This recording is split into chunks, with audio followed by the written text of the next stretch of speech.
Imagine you are aboard a Threll grain hauler, deep in the corridor, sometime in the third year of the Frontier War. The deck hums under your feet the way it always has. The convoy lights of 9 sister ships drift in your forward glass, steady and bright and reassuring. You have made this run 40 times. You will make it 40 more. And then your scope catches something at the edge of the debris field, a speck, drab and small, no bigger than a lifeboat, sliding out from behind a dead hull. It is not slowing. It is not hailing. It is closing, and it is closing faster than anything that small has any right to move. Now pull back. Picture the whole of the tangle from above that wide, broken belt of shattered moons and gravity shoals and centuries of dead ships that straddles the only fast corridor between the Ascendancy's core worlds and her hungry colonies. Picture the fat convoys crawling through it, grain and ore and reactor fuel, escorted by cruisers 1,000 times the size of that little drab speck. And picture scattered through every reef and dust-blind passage and shadowed crater of that belt, hundreds of those specks, waiting, hunting. Every one of those great Threll ships shared the same nightmare. Not a waffleet, not a dreadnought bristling with rail batteries. Their nightmare was a cheap, ugly, almost invisible little hull that could appear out of nothing, close the distance before anyone could think, take what it wanted, and vanish into shoals where no proper warship could follow. The humans called it the Moth. And it did not merely take part in the Frontier War. It defined it. More human crews flew the Moth than any other craft. More of our convoys were lost to Moths than to every cruiser, raider, and battle line humanity ever fielded combined. And more legends were written on the decks of those wretched little hulls than on any flagship in any battle order the Ascendancy ever drew up. This is the story of the cheap little ship that brought 3 of our core fleets to their knees. Before we speak of why the humans loved the Moth, you must understand what it actually was. Because we got this wrong for a very long time, and the getting of it wrong cost us more than I can comfortably record. When your instructors show you the Moth, they show you a black-hulled walkraft, all teeth and menace. Forget that. The Moth was an M7 system lighter, a freight mule, a civilian hull mass-stamped in 100 yards across human space, built to ferry cargo between stations where no one could afford anything better. It was perhaps 40 meters of unlovely metal around a single oversized drive and a hold. It carried almost no armor. Its original designers fitted it with 2 small deterrent guns, the kind you mount to discourage scavengers, and nothing more. But it was fast. Stripped and tuned, an M7 could outrun anything in the corridor that mattered, and it could turn inside spaces that would shear the spine out of a cruiser. It ran cold and quiet. It needed a crew of 6, sometimes 4. 6 mouths to feed between prizes instead of 600. And here is the detail that broke us. The Moth was everywhere. It was not exotic. It was not guarded. When a human with nothing left decided to go raiding, they did not need to steal a warship. They needed only to walk into any third-rate dockyard in human space and take a hull that no one had bothered to lock. There was always one sitting there. There were always 1,000. The Moth, you must understand, was the most common object in human space. We had been counting the wrong things. To understand why the Moth ruled, you must understand the ground it ruled over. And this is where our doctrine failed most completely. We pictured the war the way we pictured all wars, fleets meeting in open void, lines of battle, the heavier broadside winning. That war did happen, now and then. But the true war, the one that bled us, was fought in the tangle, in the reefs and the shoals and the narrow, dust-blind passages where the trade actually moved. Consider the dead hull reefs. 3 centuries of wrecked ships, packed so dense that our pilots could not see a Moth at 50 kilometers, let alone target one. A dreadnought entering the reefs was a leviathan lowered into a tide pool, vast, magnificent, and utterly unable to turn. Consider the gravity shoals off the third moon, where the wells pulled so hard that a capital ship dared not enter without snapping her keel, and where a 40-meter lighter slid through like a fish. The humans mapped every one of those wells. They flew them in the dark. We could not follow without dying, and they knew it. Consider the dust corridors, where a moth could cut her drive, drift cold behind a cargo lane for a day, and fall on a convoy the moment it passed. The moth was not simply a fast ship. It was a ship perfectly matched to the only ground where the war was decided. And that match, that marriage of cheap hull to murderous terrain, is the whole reason the frontier war lasted as long as it did, and ended the way it did. Now let me tell you how the humans actually used these things, because this is where the moth earned the fear. A moth crew would catch a convoy on long scan and study it cold, what it carried, who escorted it, how heavy the guns. If the prize looked soft, they closed. And this is where the speed changed everything you thought you understood about time. A Threll convoy master sighting a strange contact had, against a cruiser, perhaps an hour to react. Against a moth running silent and fast out of the shoals, that hour shrank to 90 seconds. They came in under a forged transponder code, a grain hauler's signature, a friendly tug, a custom skiff, right up to the edge of the kill envelope, until running was no longer a choice anyone could make. And then the kill light came on, a single hard pulse across the convoy's bridge. The human word for surrender in our own tongue, badly pronounced. And here is the thing. Most of the time, it worked without a shot. A convoy master would see a moth bearing down, see there was no time and no escape, do the arithmetic and yield. Why die for someone else's grain? Our merchant crews were paid little and trusted less. When the choice was a peaceful boarding or a fight they were certain to lose, the choice made itself. When fighting did come, the moth held one more cruel advantage. Its hull sat so small and so cold that capital fire control could not hold a lock. Our great rail batteries were calibrated to strike ships of consequence, and a moth was, by every doctrine we owned, of no consequence. The round sailed clean over it, and then the humans were across the hull and inside, every one of them a fighter, no passengers, no soft crew, people with nothing left to lose, fighting like it. You cannot tell this story without the humans whose names survived in our own intercepts. So let me give you 5. The first is Tobias Renna. The records call him the founder, the one who first turned a freight mule into a weapon and taught a generation how. He took convoys with a surgeon's economy and almost never spilled blood he did not have to. Curiously, he would not raid the colony relief ships, the ones carrying food to starving worlds, which infuriated his own crews. But his mastery of the moth was never in doubt. He understood before anyone that the small ship's gift was choice, when to strike, where, and when to simply not be there. The second is Bzl HFY, whom both sides came to call the Crow, the most feared human of the war. We tell young officers that the Crow commanded battle cruisers, and he took one once, briefly, and gloried in it. But the truth we buried is that the Crow spent almost his entire war in moths, and died in one, cornered at last in the shoals, moth against moth, when we finally learned to fight him on his own ground. The third is Priya Solano, who in 9 years was never once caught.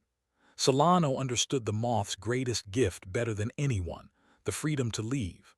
When a fight soured, she ran, and in a moth, almost nothing could catch her.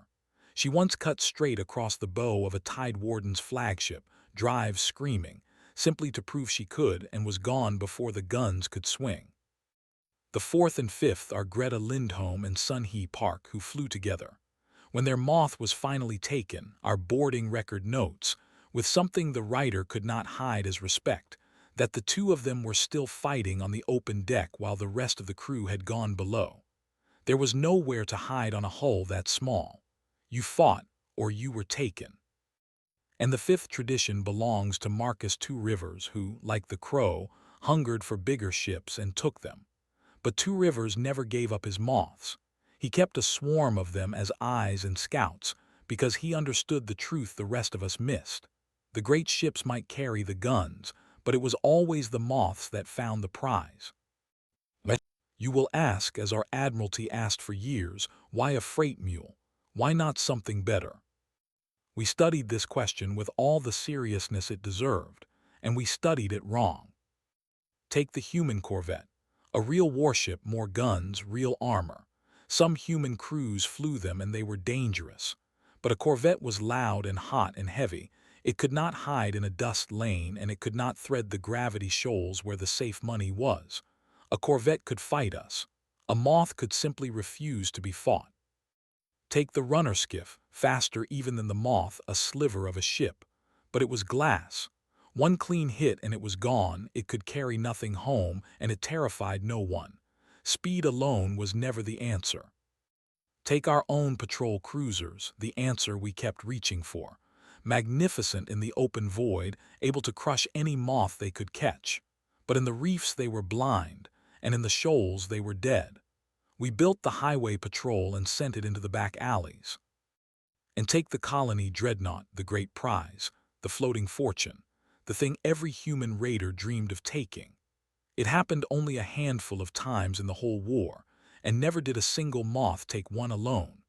But it was always a moth that found the dreadnought first, always moths that drew off its escorts and harried them out of line, and always moths that ferried the plunder away while the heavier raiders held the kill. No single ship could do everything, but if a human could fly only one thing in the tangle, they flew a moth. It could go where nothing else could go, escape from everything, and catch nearly all the trade that mattered. That was the whole of it. Now, here is something our histories almost never cover, and it matters more than the battles. What the human crews did to those hulls between fights. The first thing a new crew did with a freshly taken moth was scrub it. The drives of an M7 fouled fast in the dust and grit of the tangle, coils caked, intakes scaled, and a fouled moth lost a third of its speed. For a ship whose entire reason to exist was speed, that third was the difference between catching a prize and watching it run. So they beached their moths in hidden craters, cracked the cowlings, and scoured the coils by hand, again and again, far more often than any proper navy would dream of servicing a hull. It is one reason the humans loved the dead, quiet edges of the tangle. They needed places to clean their ships where no one would find them. Then they armed them. A factory moth carried 2 deterrent guns. The crews bolted on more cut new mounts into the hull, lashed swivel cannon to the rails, packed the hold with boarding arms. But there was a hard limit and the good captains knew it. Every gun was mass. Mass was lost speed, and speed was the entire point. So every human captain solved the same equation, the one our engineers never understood because they were never required to. How many guns do I need to look terrifying without becoming too slow to do the one thing that keeps me alive? The answer most of them reached was modest. Enough teeth to be feared. Not one gun more. A moth bristling with batteries was a moth that could be caught, and a caught moth was a dead crew. The moth, in the end, was not a fixed thing at all. It was a frame the humans rebuilt to fit whatever water they meant to hunt in. We kept trying to identify the moth. There was no such thing as the moth. There were only 10,000 moths, each one filed down to its owner's hand. There is a dimension to all of this that our war college still refuses to teach, and it is the most important part. The fear did the work, not the guns, the fear. A moth falling on a convoy was not terrifying because of the handful of cannon bolted to its rails. It was terrifying because of who sat behind them. These were not soldiers with a flag to honor and a court to answer to. These were people the ascendancy had already discarded, colonists we had taxed into ruin, crews we had stranded, whole worlds we had written off the ledger. They owed us nothing and they feared nothing, because we had already taken everything that fear protects. The humans understood this and they performed it, the silence on approach, the forged friendly code, the sudden hard pulse of the kill light, the impossibility of escape arriving all at once. It was theater, violent, deliberate theater, and the moth was the stage. Think of the moment from the convoy master's chair. A speck appears. If it were a cruiser, there would be time to signal, to turn, to hope. But it is a moth, and the arithmetic is instant. That contact is already inside the window. There is no running. There is barely time to power the guns. And by the time the kill light burns across the bridge, the moth is close enough to read the names painted crude along its flank. And there is no doubt at all about what the people aboard it will do if you make them work for it. When a thinking creature is forced to choose between living and dying with no time to weigh it, it chooses to live, almost every time, which meant surrender, which meant the humans won without firing. The great secret of the frontier war, the one our propaganda never admitted, is that most moth attacks ended in no battle at all. Not because the humans were gentle, because the moth made resistance look like a foolish way to die. So how did it end? Not the way you have been taught. For years our admiralty searched for humanity's secret. The Tide Warden himself was certain of it. Somewhere, he insisted, the humans were hiding a weapon, an engine, a technology we had not yet stolen, and once we found it the war would end. We dissected every captured moth down to its rivets. We found a cheap hull, a tuned drive, and guns anyone could buy. We kept looking because we could not accept what we were looking at. There was no secret weapon. There was never going to be one.